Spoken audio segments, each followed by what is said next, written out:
Bonsoir à tous, bienvenue sur 6 TV, la panafricaine du sport et de la culture. Je suis très heureux de vous retrouver pour ce nouveau numéro de Presse Club Mag, une émission qui vous parvient les lundis et vendredis à partir de 18h jusqu'à 19h pour vous aider à mieux comprendre l'actualité sportive avec les spécialistes de l'information, c'est-à-dire les journalistes. Et ce jour donc, nous ferons nos rubriques habituelles, la revue de presse, la presse du continent, l'article du jour, mais aussi ce qu'il ne fallait pas rater. Nous parlerons de la qualification de l'équipe cadette guinéenne pour la Coupe d'Afrique de sa catégorie. Ça s'est passé lors du tournoi UFOA A de Dakar. On reviendra là-dessus. Sur le continent, nous parlerons des compétitions de la Confédération africaine de football et bien d'autres sujets, notamment l'arrivée d'un directeur technique national adjoint en République de Guinée, Eric Maré, donc aura pour charge de contribuer au développement du football guinéen. Bienvenue à tous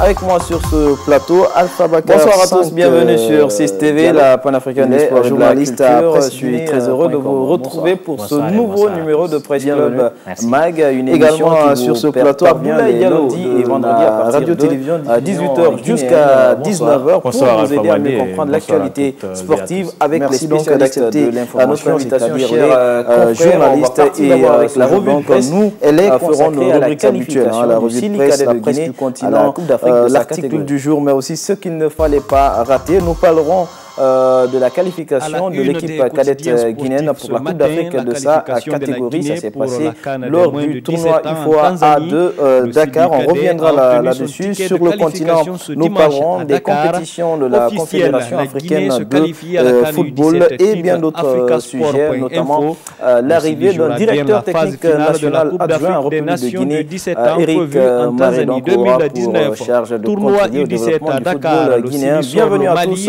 avec moi sur ce plateau, Alpha Bakar 5 Diallo. Il est journaliste à Presse guinéen ont surclassé le Mali sur le score de 2-2, puis 4-5 également sur ce plateau, Abdoulaye Diallo avait pris l'avantage après avoir mené au score par 2 fois. Bonsoir Alpha Madi et vainqueur des 2 dernières Coupes d'Afrique donc des Nations a d'abord égalisé, mais s'est incliné au tir au but. Se réjouit le site d'information guinéen. Car en 2019, la Guinée prend sa revanche sur le Mali et sera présente à Tanzanie. Se félicite Foot 224. C'était les retrouvailles entre Maliens et Guinéens, rappellent nos confrères. 17 ans en Tanzanie, de la proximité géographique entre les deux pays, l'occasion était donnée au Sili Cadet de prendre une revanche sur son voisin ouest-africain. Les Aiglons ont éliminé les Guinéens lors des 2 dernières phases de la Coupe d'Afrique des Nations de 17 ans prévues en Tanzanie et 2017, tournoi échec au tir au but lors de la demi-finale de la dernière CAN au Gabon reste encore frais dans les mémoires, rappelle le Foot 224 et des Guinéens ont surclassé le Mali sur le score de 2-2, puis revenu sur le déroulement des hostilités. La Guinée avait pris l'avantage après avoir Maléa savait qu'il avait affaire au tenant des 2 derniers titres de champion d'Afrique de cette catégorie des nations, a d'abord égalisé, loin d'être gagné à l'avance, mais les choses démarrent bien pour les jeunes Guinéens, car la 8e minute, Momo Fangué Touré ouvre sa revanche sur le Mali et sera présent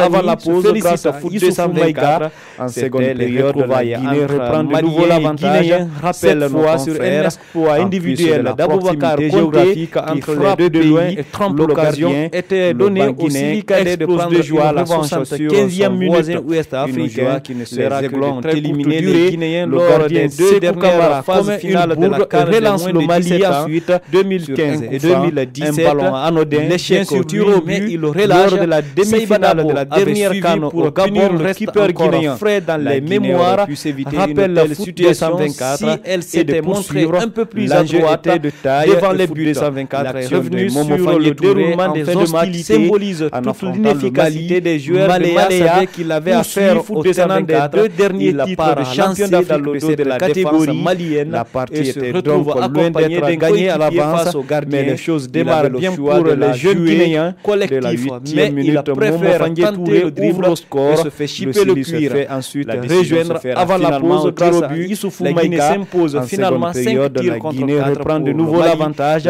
Cette fois sur un exploit individuel d'Aboubacar Konté qui frappe le site d'information gardien. Le Mali, grand absent, souligne Afrique joie à la 75e minute logique puisque le Sili Cadet a été duré à 2 reprises. Sekou Kamara, comme une bourde, relance le Mali. Malien déplore le site panafricain. Un ballon anodin, bien réalisme, mais il relâche. Seiba Dabo avait suivi pour punir le keeper guinéen. Malien, c'est le regret. Le Mali éliminé par la Guinée, peut-on dire à la une de footmali.com devant les buts. Double détenteur de la canne des cadets de match symbolise toute l'inefficacité des joueurs de Maléa. Poursuit, Mali a tenu à lui les qualités du voisin, mené à chaque fois. L'équipe nationale des moins de 17 ans a cédé face à une vaillante équipe guinéenne, pourtant décimée par la CAF avec 6 joueurs non éligibles. Après le test IRM et se fait chipper le cuir. Le Mali s'était qualifié pour la finale de la CAN 2017 au dépend de la même Guinée à l'issue des tirs au but 2-0. Donc en 2017, l'histoire s'est répétée cette année, mais en défaveur du Mali d'information. Site malien, le Mali, grand au-delà de la qualification à la CAN U17, Tanzanie 2019, puisque la Guinée rejoint aussi le Sénégal à la finale du tournoi qualificatif de la zone A, sur des buts maliens déplore le finale panafricain. Tous les deux finalistes seront en Tanzanie, explique Africa Sport.info, s'épargner les tirs au Sénégal-Guinée. Ce jour à mardi prochain à Dakar. Le Mali éliminé par la Guinée, peut-on lire à la une de presse donc avec Alpha Oumar Diallo, retour sur ce plateau avec nos invités, Alpha Bakar 5 Diallo de Presse Guinée et Abdoulaye Diallo de la RTG. On a suivi cette revue de presse. L'équipe nationale des moins de 17 ans a cédé face à une vaillante équipe guinéenne, pourtant décimée par la CAF avec 6 joueurs non éligibles. Après le test IRM, pour rappel, le Mali s'était qualifié pour la finale de la CAN 2017 au dépend de la même Guinée. De 6 joueurs d'ailleurs, parce qu'il y a eu dans un premier temps le test IRM où 6 joueurs guinéens ont échoué. En plus, un 7e qui s'est plus par contre blessé. Au-delà de la qualification à la CAN U17 Tanzanie 2019, la Guinée rejoint aussi le Sénégal en finale du tournoi qualificatif de la zone A. Retenu dans l'effectif de la finale, tous les deux finalistes seront en Tanzanie, explique AfricaSport.info. Ça pouvait jouer, mais la finale, je pense qu'il y a un discours gagnant, il y a un discours responsable dans le vestiaire de l'équipe guinéenne. Finalement, la revue de presse donc avec Alpha Oumar Diallo, retour sur ce plateau avec nos invités, Alpha Bakar 5 Diallo de Presse Guinée et Abdoulaye Diallo de la RTG. On a suivi cette revue de presse, un exploit de la part du Sili Cadet en se qualifiant pour cette compétition. Absolument, ça a été le cas, mais il faut tout de même déplorer le fait que l'équipe guinéenne a mené 2 fois et s'est fait rattraper. Je pense que moralement, match tout à l'heure, 6 joueurs d'ailleurs, parce qu'il y a eu dans un premier temps le test IRM, 6 joueurs guinéens ont échoué. On sait que la Guinée s'est qualifiée l'année dernière, blessé en 2017 pour cette compétition. Il n'y avait pas assez de mais cette fois-ci, l'équipe était affectée, ça il faut le dire, parce que les joueurs guinéens africains s'intéressent à cette qualification du Sili national. En tout cas, certes, de leur équipe est mise à l'égard de la compétition, ça pouvait jouer, mais je pense qu'il y a un discours gagnant, il y a un discours responsable à l'investir de l'équipe. Personne ne misait sur cette équipe. Cette équipe diminuée qui a pu quand même aller des adversaires, la Mauritanie qui s'est séparée opération pour Malia et ses poulets. Encore une fois, il faut signaler une revanche pour l'équipe cadette parce que vous souviendrez les 2 dernières cannes dans cette catégorie, c'est le Mali qui a éliminé la Guinée dans cette compétition. Je pense que c'était une opportunité pour signer une revanche et ça a été le cas. Mais il faut tout de même déplorer le fait que l'équipe guinéenne a mené 2 fois et s'est fait rattraper sur mais pour l'instant, c'est une belle opération. Alors, Abdoulaye Diallo, pourquoi ça suscite tant d'engouement? On sait que la Guinée s'est qualifiée l'année dernière, enfin en 2017 pour cette compétition. Il n'y avait pas assez de tollé, mais cette fois-ci, on voit qu'il y a la presse guinéenne, africaine s'intéresse à cette qualification. Il a fallu que Malia réajuste encore son schéma et puis gagner à l'avance. Dézone certains joueurs de les mettre à l'endroit où ils n'ont pas l'habitude de jouer. Heureusement, à l'arrivée, repositionné, voilà. Et du coup, ils ont tenu tête, puisque c'était vraiment une équipe colmatée, voilà, ça et là. Et donc, compte tenu de tout ce que la fédération mauritanienne est en train d'avoir ces adversaires-là, dans leur pays de base, on craignait énormément de leur catégorie. Voilà, devant cette équipe contraire en Guinée. Mais bon, à l'arrivée, c'est la Guinée des académies, ça et là, et après, c'est l'équipe, et c'est arrivé là-bas, Maléa sort. On avait tous la peur dans le ventre. Personne ne disait un mot sur le Mali et la Guinée. Donc, on dit souvent les catégories, il y a la Guinée joue, le Mali gagne. Donc, les deux récentes compétitions en 5 minutes, c'est-à-dire la CAN, le premier match contre la Mauritanie, Patatra, c'est l'info qui tombe, c'est toujours le Mali 3 sur ces 6, la 3 a été alignée. Les demi-finales, il a fallu hier, on a vu une équipe réajuster encore son schéma et puis remotiver de plus. À mon avis, ils ont joué à l'honneur de les mettre à l'endroit où ils ont l'habitude de jouer. Et heureusement, qui a réussi à repositionner, voilà. Et du coup, les gens ont donné à fond. C'était vraiment une équipe colmatée. Voilà, ça et là, ils doivent avoir mené. Compte tenu de tout ce que la fédération mauritanienne est en train d'abattre comme travail, comme organisation à la base, on craignait énormément. C'est vraiment devant cette équipe appréciable.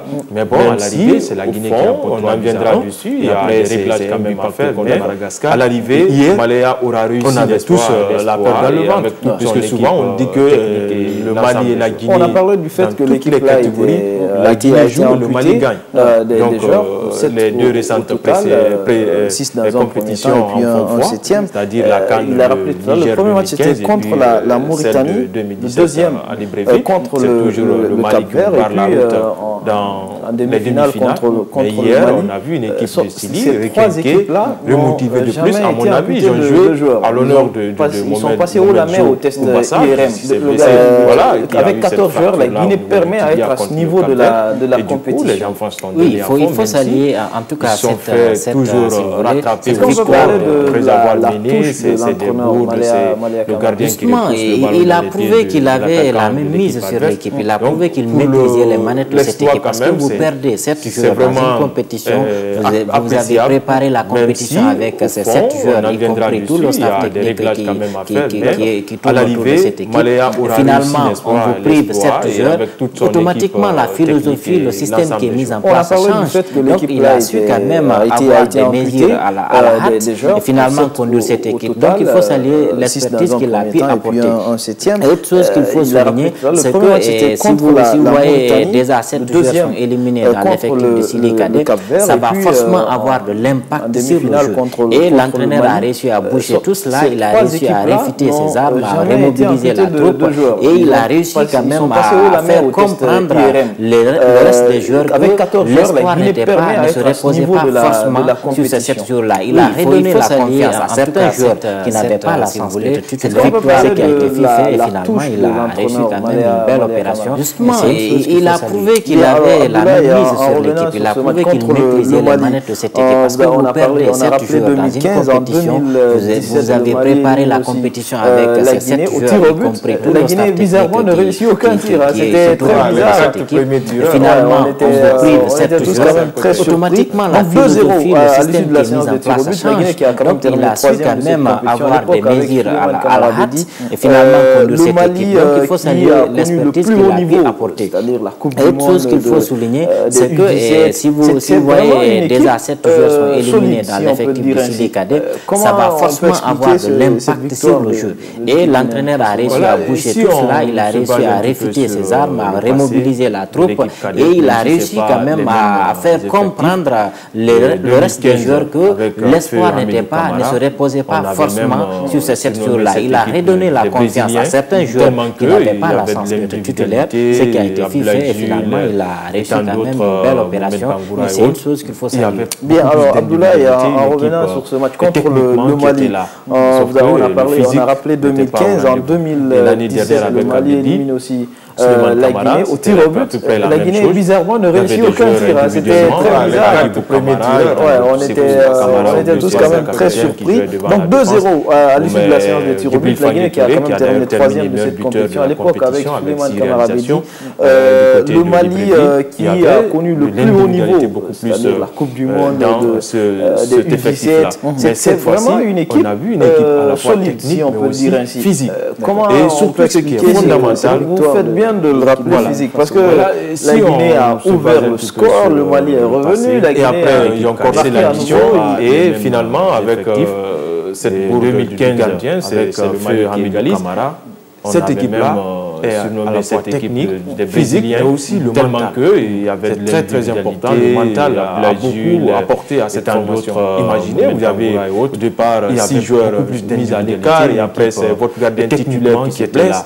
Sauf que le physique, il faut qu'il y ait un mental de fer, l'année dernière avec Abedi, en un mot pour Souleymane Camara, et surtout devant quel adversaire. Il y avait des joueurs individuellement, intelligents, vécus de leur aîné, avec l'équipe malienne.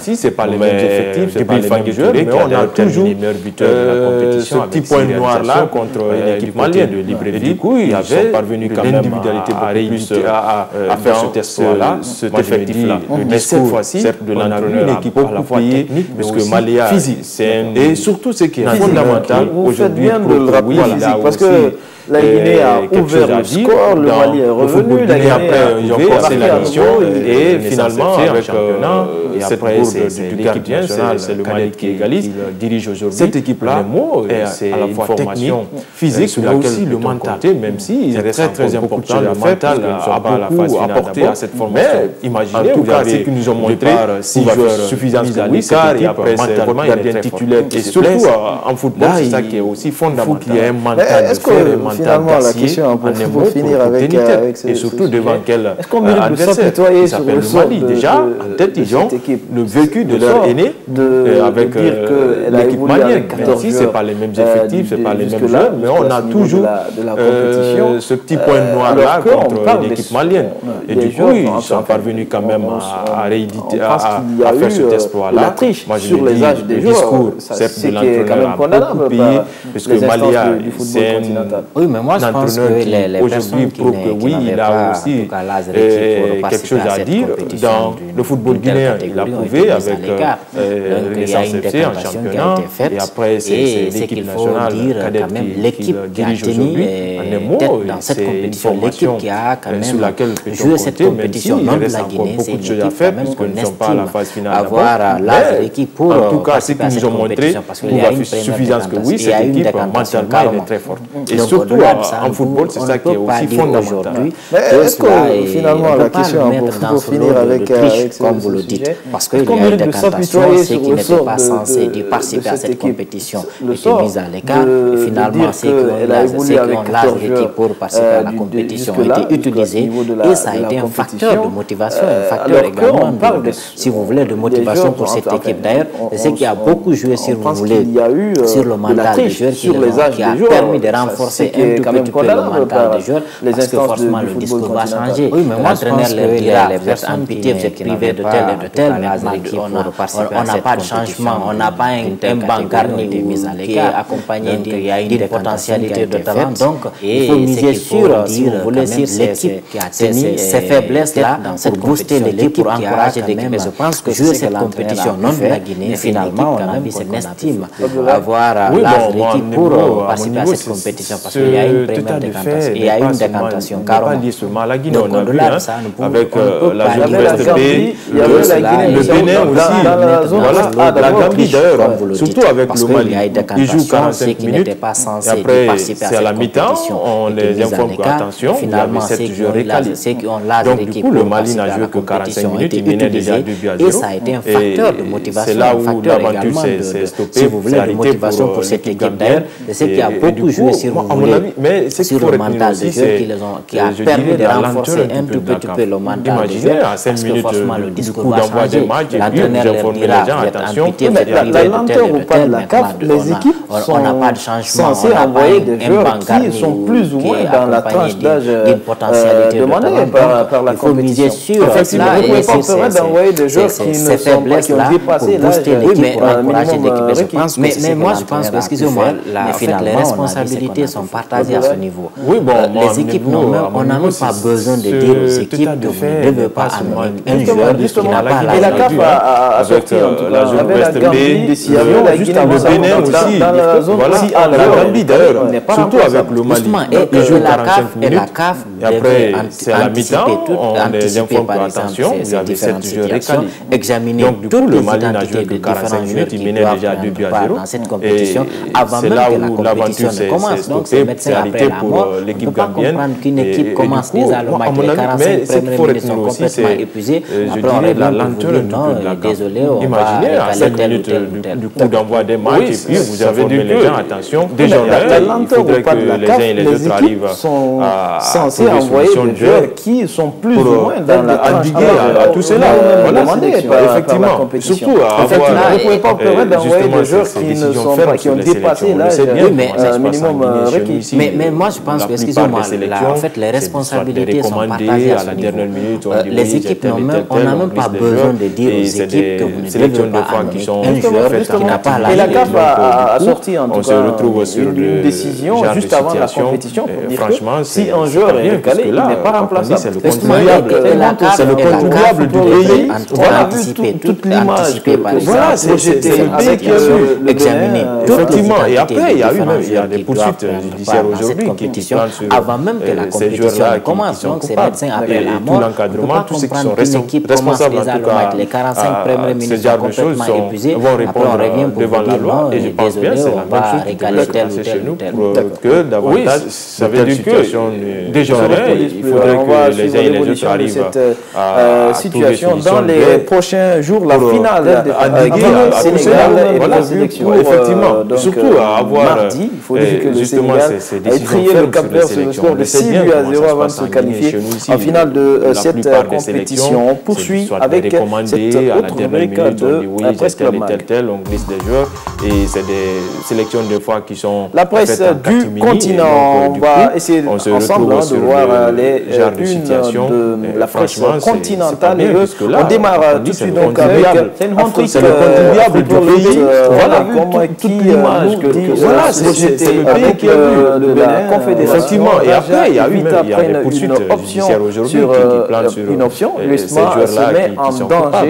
Et tout l'encadrement, tous ceux qui sont responsables donc avec cet autre titre de presse avec devant la loi. Et je pense Africa que c'est la même chose qui devrait se passer Ligue des champions davantage d'Afrique, bien sûr, des options pour l'Espérance. On va suivre l'évolution de cette situation dans les prochains jours. La finale avec Guinée-Sénégal est prévue pour le foot 3-6-5 cette fois-ci. Donc l'Égypte a étrié le Cap-Vert, la fédération à 0 avant de la qualifier en finale de cette compétition. On poursuit avec cette autre rubrique de compétition, bien évidemment. Et puis un quatrième article, la presse du continent qui va essayer ensemble avec nos confrères ici sur ce plateau. Le titre Ligue des Champions. On démarre tout de suite donc avec Afrique algérien, c'était .com qui nous dit ceci: coupe devant le champion d'Afrique en titre vite après le Wydad Athletic sur le derby tunisien contre l'Espérance et l'Étoile du Sahel a tourné en faveur de la Coupe des Saints et Or. Victoire. On poursuit donc avec cet autre Daoudi et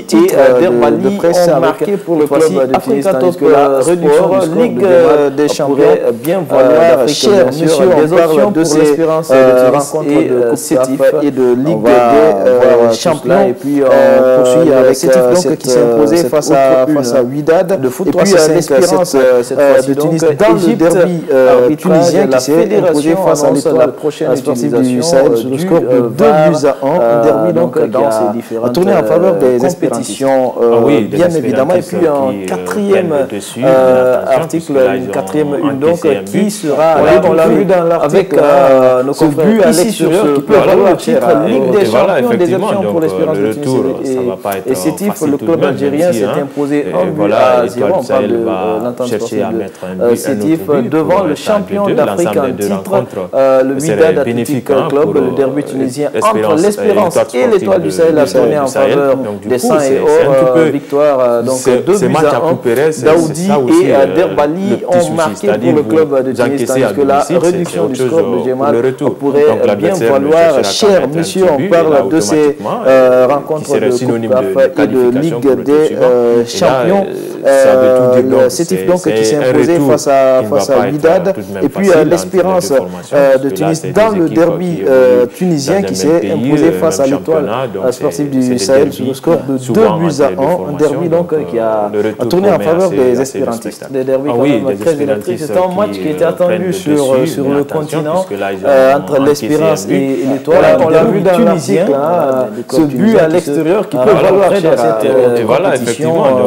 Et finalement donc c'est l'Espérance on parle de la Ligue des Champions et qui s'impose au match aller. Oui, une victoire qui n'est pas forcément synonyme de qualification parce que l'Espérance a encaissé à domicile. L'Espérance et l'Étoile sportive du Sahel. Donc du coup, c'est un petit peu... Ces matchs à couper, c'est ça aussi le petit souci. C'est-à-dire vous encaissez à domicile, c'est autre chose pour le retour. Donc l'adversaire ne cherchera qu'à mettre un petit but et là automatiquement, qui serait synonyme de qualification. Le Wydad de Casablanca est bien connu ça veut tout dire, donc c'est un retour. Le Wydad était dans la même poule, évoluait dans la même poule que le Orient en phase de groupe, et le Wydad a été battu donc en Algérie par l'entente sportive de Sétif sur le score de 1-0. Le retour promet assez. Oui, on peut dire que le Wydad a encore ses chances. C'est un match qui est attendu sur le continent. Entre l'Espérance et l'Étoile, un derby tunisien. Ça Sétif maintenant de faire le jeu, et au retour ça ne va pas être facile à Casablanca avec le public, l'apport surtout du public, et là les Wydadis seront plus déterminés, surtout le premier quart d'heure. Et les Wydadis en phase de groupe surtout qui ont toujours marqué à domicile. À domicile, effectivement. C'est un avantage. Donc du coup, avec l'apport du public, et là ils vont se dire attention, si on veut gagner ce match-là, c'est d'aller au charbon dès le premier quart d'heure pour enfoncer l'adversaire. Je pense que c'est vrai, là aussi, comme ils l'ont fait avec l'Orient. Tout à fait, surtout le premier quart d'heure contre l'Orient et surtout l'apport du public. On le répète une nouvelle fois, le Wydad de Casablanca est bénéfique pour le Wydadi. Le Wydad était dans la même poule, évoluait dans la même poule que l'Orient en phase de groupe, et le Wydad a été battu donc en Algérie par l'entente sportive de Sétif sur le score de 1-0. Se mettre déjà dans la bataille, le Wydad a encore ses chances. C'est un score étriqué, mais qui peut se faire découvrir et encaisser derrière un but et compliquer à nouveau la situation pour Wydad qui va recevoir dans une semaine le public. Surtout Wydad va défendre son titre. Les Wydadis seront forcément déterminés. Surtout le premier quart d'heure. Et les Wydadis en phase de groupe, surtout qui ont toujours marqué à domicile. À domicile, effectivement. C'est un avantage. Donc du coup, avec l'apport du public, et là, ils vont se dire attention, si on veut gagner ce match-là, c'est d'aller au charbon dès le premier quart d'heure pour enfoncer l'adversaire. Et là aussi, comme ils l'ont fait avec l'Orient. Tout à fait. Surtout le premier quart d'heure contre l'Orient et surtout l'apport du public.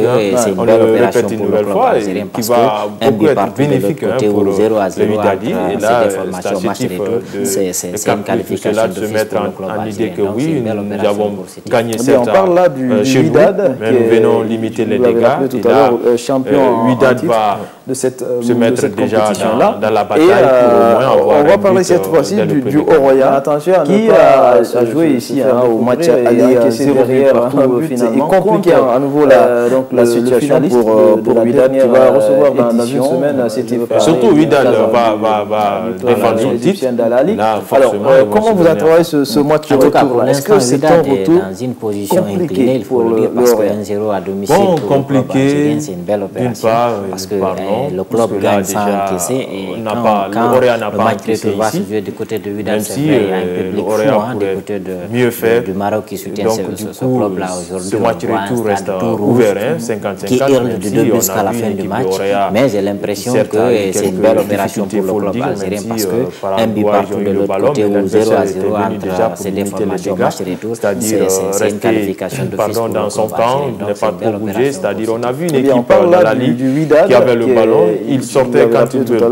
Donc du coup, ils ont su quand même colmater les brèches, ils ont su on va parler cette fois-ci du Haut-Royal qui a joué ici au match aller avec ce trio arbitral tunisien. On n'a pas un tout peu compris la décision de la CAF. Voilà, et un club maghrébin qui se déplace pour l'Afrique occidentale. Alors, comment vous avez trouvé ce match retour? Est-ce que c'est un retour là, du coup, on n'a pas tellement... L'arbitrage n'a pas été on n'a pas tellement compris la décision de la CAF. Oui, la décision de la CAF, c'est une chose. Pour la programmation des arbitres. Mais imaginez que... Même si la question, je peux être d'accord avec vous, mais qu'un arbitre de l'Afrique au sud du Sahara soit programmé, par exemple, sur ce match. Les clubs du Nord pouvaient dire la même chose. Oui, effectivement, mais on a vu quand même, même si ce n'était pas ça l'intention de la CAF de nuire un petit peu en rester le Oréal, mais dans son camp, je sais que l'arbitre tunisien nous a montré ici, il y a eu des faits de jeu, il y avait le ballon, il sortait quand il veut. Donc du coup, ils ont su quand même colmater les brèches. L'action de Mohamed Djibo, mais avant même l'action de Mohamed Djibo, il y a Gal qui est parti, qui est monté aux avant-postes dans ce match-là et puis qui a été accroché. Et l'arbitre tunisien a sifflé la faute contre Gal. La décision de la CAF. Voilà, un club maghrébin qui se déplace, des interrogations pour l'Afrique. On a vu le comportement d'un trio du public après le match trio maghrébin. Je dirais qu'on n'a pas tellement, les arbitres sont, on n'a pas tellement compris la décision de la CAF. La décision de la CAF, c'est une chose. Pour la programmation des abonnés, imaginez que, au moins le Oréa aurait médité qu'un arbitre inscrit au moins d'Afrique au sud du Sahara soit programmé par exemple maintenant. Sur le retour, sur quoi ça va jouer du Nord? Pourquoi dire la même chose que vous? Oui, effectivement, mais on a vu quand même si c'était pas ça l'intention de la CAF, à la ligne un petit peu entre guillemets le Oréa, mais déjà. Je sais que l'arbitre tunisien nous a monté ici, il y a eu des faits de jeu, il y a eu des accrochages dans la surface, même s'ils ne sont pas dans la ligne à marquer, mais ils ont les dégâts. Et donc l'action de retour, ils vont se dire, mais avant même l'action de Mohamed Djibo, il y a Gal qui est monté aux avant-postes, qui était là et puis qui a été accroché, il a marqué, finalement, sifflé la faute contre Gal. Ça reste un match de coup ouvert pour les deux formations. Déjà, on a vu, on a suivi et finalement, même on a vu le comportement déjà dans la tête des après le match, dit oui, là, il faut se donner à fond, même si on a été un peu amputé de ces cas contre l'arbitraire, notamment les actions préfondées, qui reste l'un des meilleurs passeurs de cette compétition. À mon avis, quand même, sur ce match-là, passe décisif. Au moins, l'Oréa aurait mérité l'absence de Khadim Diaby, cumul de cartons, mais son remplaçant n'a pas été ridicule. Un but, sur deux actions, il a annulé les buts de l'équipe adverse.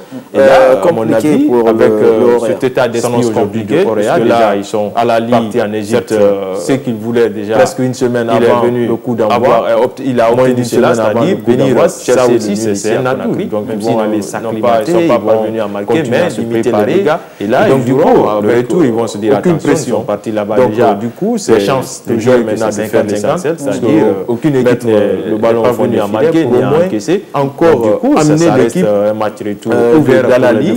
Déjà, c'est-à-dire presser l'équipe dans la Ligue, c'est-à-dire mettre la pression désormais sur la Ligue. Là, après le match, la pression déjà dans la tête des entraîneurs. Mais attention, puisque à la Ligue, c'est un gros morceau. L'Oréa a été un tout peu amputé de ses cadres. Certains de ses cadres, voilà, le titre l'un des clubs préférés d'ailleurs, qui reste l'un du monde. Voilà, du coup, cette compétition ne va pas être champion, même du père à couper 4 passes décisives. Et surtout, un peu l'absence de Khadim Diaby, cumul de cartons. Mais son remplaçant n'a pas été ridicule. Puisque sur deux actions, il a annulé les buts de l'équipe adverse. Et là, à mon avis, avec cet état d'esprit aujourd'hui du Oréa, déjà ils sont partis en Égypte presque une semaine avant le coup d'envoi. Moins d'une semaine avant le coup d'envoi, ça aussi c'est un atout. Donc ils vont aller s'acclimater, ils vont continuer à se préparer. Et là, ils joueront avec aucune pression. Donc du coup, c'est toujours maintenant de faire l'essentiel, c'est-à-dire mettre le ballon au fond des filets pour au moins encore amener l'équipe dans la Ligue, c'est-à-dire presser l'équipe dans la Ligue, c'est-à-dire mettre la pression désormais sur la Ligue. Là, du coup, la pression va changer de camp. Mais attention, puisque à la Ligue, c'est un gros moment. Qui devrait marquer par 2 reprises. Justement, c'est vrai, à la c'est l'un des clubs titulaires d'ailleurs du monde. Voilà, donc du coup, ça ne va pas être quand même du beurre à couper. Et c'est surtout le finaliste de la dernière édition de la Ligue des champions africaine de football. Alors, il a parlé de 50-50. Est-ce que d'abord vous êtes d'accord sur le principe? Est-ce que c'est du 50-50 pour quand même scorer à tout moment? Parce qu'au fur et à mesure, moi je dirais que l'Orient permettra d'être à l'abri d'une élimination.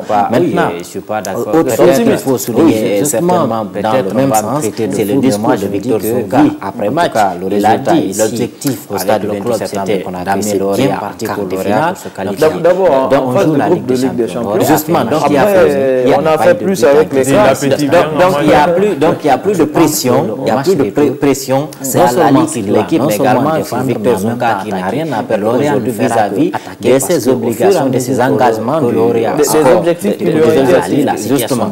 Donc au-delà de tout ça, moi j'ai envie de dire que l'Orient aujourd'hui n'a rien à justement.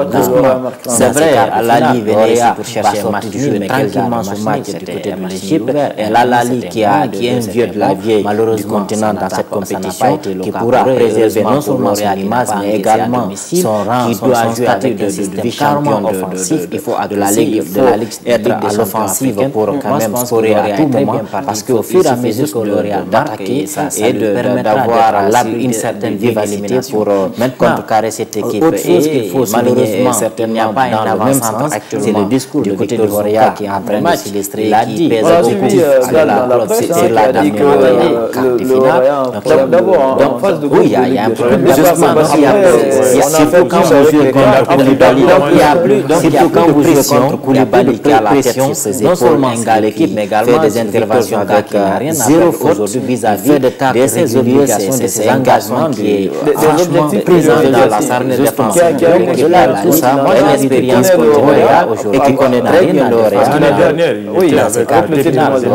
Donc, quand on joue avec des défenseurs comme ça, grande taille, physiquement, il est là, techniquement, le gars est bon, du continent dans cette compétition, qui pourra préserver non seulement son image, mais également l'empêcher non seulement de sortir de sa zone de champion de vérité, mais également justement le retenir pour ne pas qu'il soit beaucoup contre, pour ne pas qu'il contribue beaucoup dans le jeu d'avoir malheureusement ça n'a pas été le cas au match aller, donc contrecarrer cette équipe et dans son malheureusement maintenir dans sa boîte pour permettre du côté de l'Orient qui est en train de s'illustrer, qui pèse beaucoup.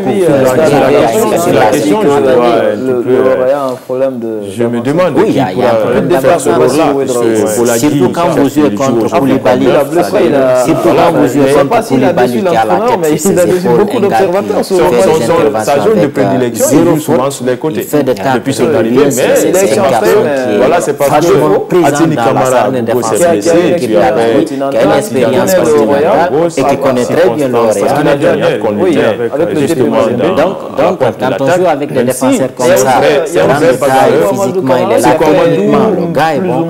C'est Kouamadou, moi mon niveau c'est lors du dernier match. Voilà, lors du dernier match, mais c'est Kouamadou, vous savez, c'est un joueur qui a cette maîtrise. Justement, le retenir pour ne pas qu'il soit beaucoup contre, pour ne pas qu'il contribue beaucoup dans le jeu de Gala. Malheureusement, ça n'a pas été le cas au match aller, donc il faut freiner Koulibaly dans son élan, lui maintenir dans sa boîte pour permettre au Real de respirer. Au Kassé Mandela aussi, qu'on n'a pas trop vu. Sur la question des chances du Royal, en Égypte, je me demande qui pourra faire ce rôle-là, puisque Bolagui, certes, il joue aujourd'hui comme neuf.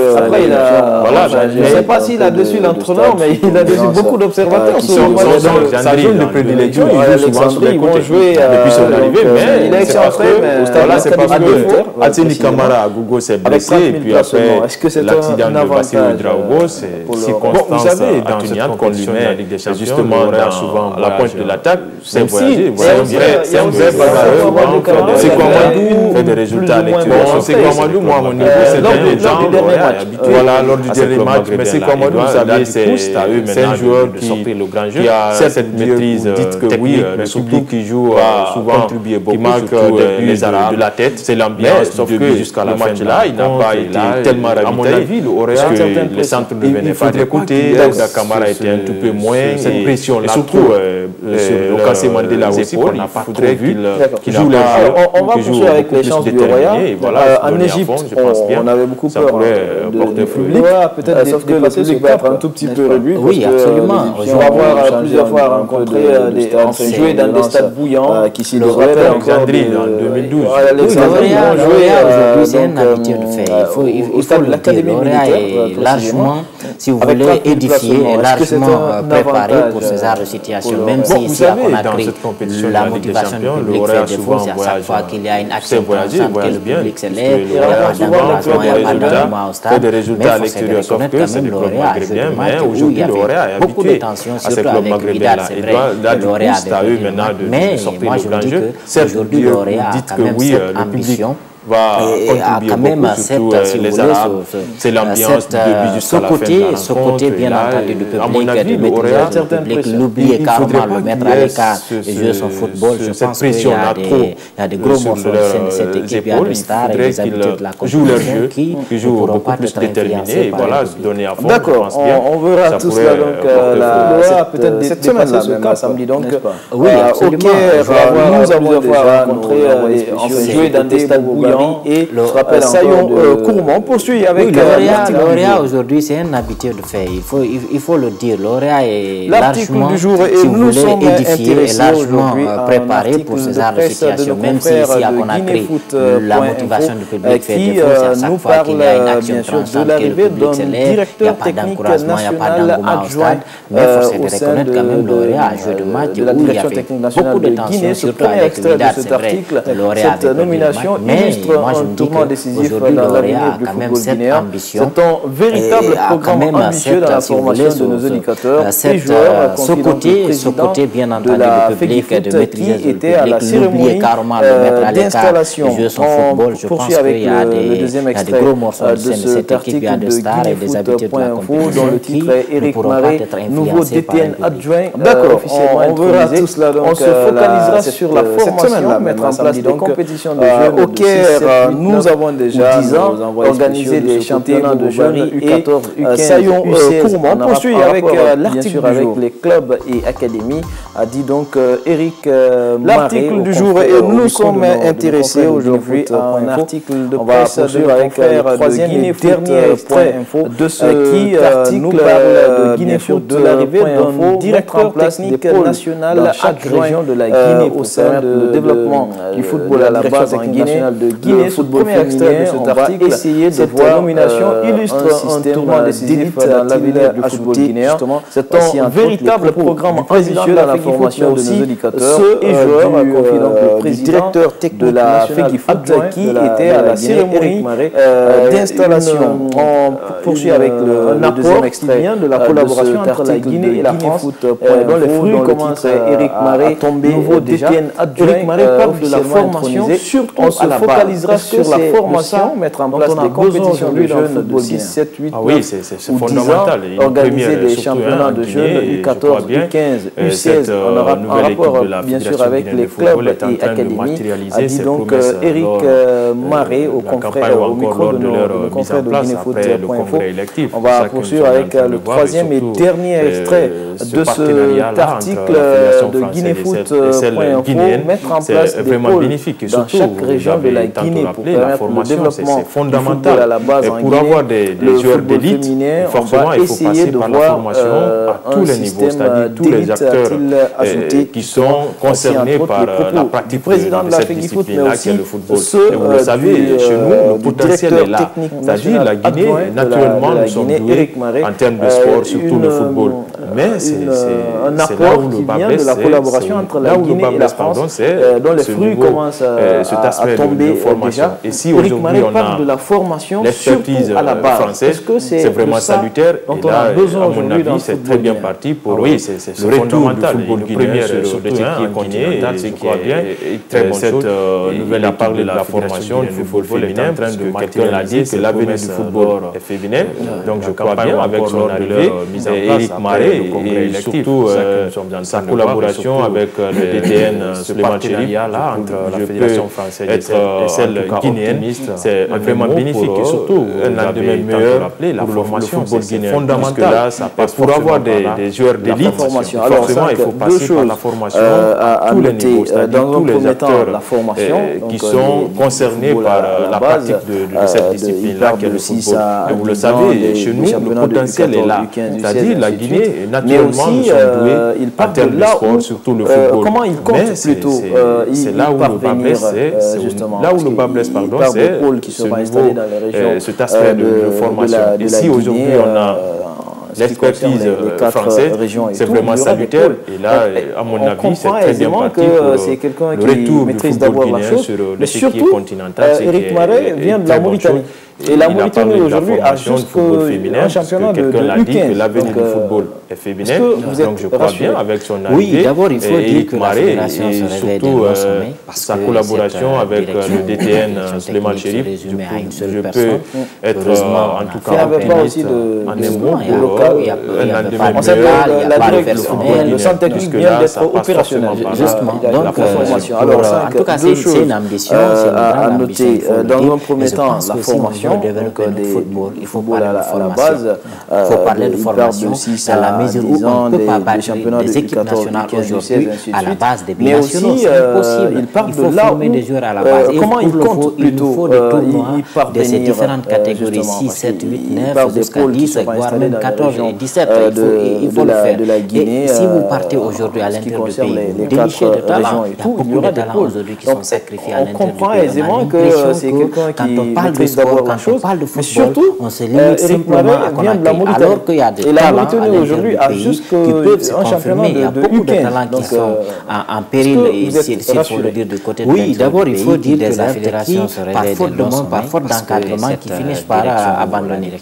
Maintenant, avec cette ambition mère de poule dans les différentes régions, ça permettra à ces talents aujourd'hui de pas de métal, il n'y a pas de personnel, d'être encadré, d'être suivi, justement, qu'il y ait un bon rendement. En tout cas, c'est une ambition, c'est une grande ambition, il ne sert à rien.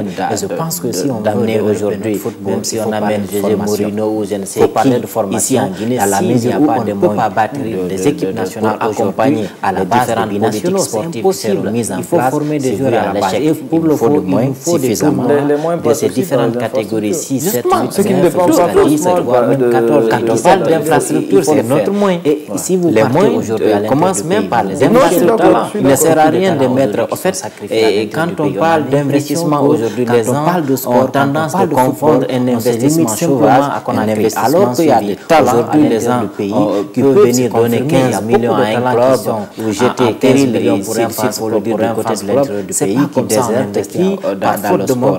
Il faut un projet, maintenant avec l'élaborer, le suivi, la phase d'exécution avec des talents aujourd'hui de personnes expérimentées qui connaissent très bien la matière, qui vont venir gérer la chose. Il ne faut pas le faire par affinité. Il faut le bien l'avenir de ce monsieur. Et la France, il faut le dire, c'est un bel exemple. José Mourinho, exemple, il faut le dire, parce que ici en Guinée, différentes catégories de la France, ça marche bien. Et la France, pour accompagner les différentes politiques sportives qui seront mises en place, si vous regardez l'équipe française, c'est une équipe jeune, ça veut dire que c'est des garçons qui ont passé dans toutes les catégories et qui ont fait leur commence même par les infrastructures. Il ne sert à rien de mettre, en fait, quand on parle d'investissement et c'est une belle ambition, on tendance à confondre un investissement sauvage, un investissement suivi et se mettre surtout à la disposition de donner 15 millions à un club ou jeter 15 millions pour un fan club.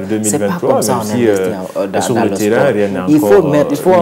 Il faut un projet, il faut l'élaborer, le suivi, la phase d'exécution avec des personnes expérimentées qui connaissent très bien la matière, qui vont venir gérer la chose. Il ne faut pas le faire par affinité. Je salue bien l'avenir de ce monsieur et la France, il faut le dire, c'est un bel exemple, c'est un joli exemple, il faut le dire, parce que les différentes catégories de la France, voilà, c'est venu des académies, c'est le fils de mon oncle, voilà, si vous regardez l'équipe française, c'est une équipe jeune, ça veut dire que c'est des garçons qui ont passé dans toutes les catégories et qui ont fait leur preuve de talent dans ces différentes catégories.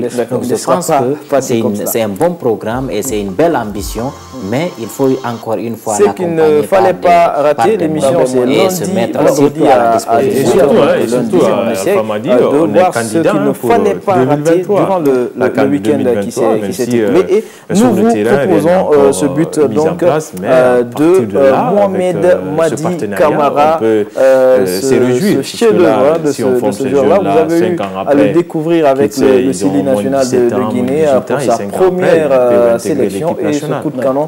Il jouait donc avec l'Olympiakos en championnat qui aurait peut-être plus de mal à faire la sélection au niveau de nos différentes sélections de joueurs. Parce qu'on sait que ça se fait n'importe comment. Voilà, c'est venu des académies, c'est le fils de mon oncle, on cherchait quand même un milieu de terrain en plus de Nabi, entre autres, on cherchait à garnir ce milieu de terrain. Du coup, ça nous épargnera de tout cela, c'est méritant, très bon coup pour lui. Alors, il y a eu une toute dernière rubrique dans cette émission qui nous a montré ici la fois dernière au stade du 28 septembre. Franchement, c'est une très bonne chose pour la sélection, puisque là, il prouve aussi qu'il a... Ce qu'il ne fallait pas rater, l'émission, c'est lundi, vendredi à 18h, lundi, on essaie de voir ce qu'il ne fallait pas rater durant le week-end qui s'est écoulé. Et nous vous proposons ce but donc de Mohamed Madi Camara, ce chef-d'œuvre de ce jeu. Il donne raison à le découvrir avec le Sili national de Guinée pour sa première sélection et ce coup de canon. Il jouait donc avec l'Olympiakos en championnat qui recevait donc Tantôt ils sont bons, oui, il n'y a pas de constance, surtout. Oui, je pense qu'il a bien arrosé sa première sélection. Oui, le milieu de terrain est garni parce qu'on cherchait quand même un milieu de terrain, en plus des Nabi, entre autres, on cherchait à garnir ce milieu de terrain. Oui, votre homonyme, il est très bien parti. C'est un très bon coup pour lui, Madi Camara. C'est bien parti. Et voilà, Hugo Rassé qui nous a montré ici la fois dernière au stade du 28 septembre. Franchement, c'est une très bonne chose pour la sélection. Renforcer plus le lien entre lui et l'équipe nationale parce que désormais on gardera les yeux sur ses différentes prestations. Et tout cela, ça lui fait du bien. Et là, ce but marqué de très belle manière, là, ça fait monter un petit peu, voilà, son aura, son image. C'est un plaisir, voilà, et tant mieux il donne raison à Paul la dernière, franchement, c'est un plaisir, ça fait du bien. Et prochainement, nous serons continuer ainsi sur lui, il était déjà là depuis la Coupe du Monde avec Presse Club Mondial. Merci de nous avoir suivis, Constant. On se retrouve vendredi pour un autre numéro de Presse Club. Il a bien arrosé sa première sélection avec le Chili parce que quel est cet entraîneur qui n'aimerait pas voir son joueur marquer de but comme ça, décrocher une frappe à combien de mètres et toucher la lucarne de la case adverse. Je pense que c'est bien parti pour ce garçon.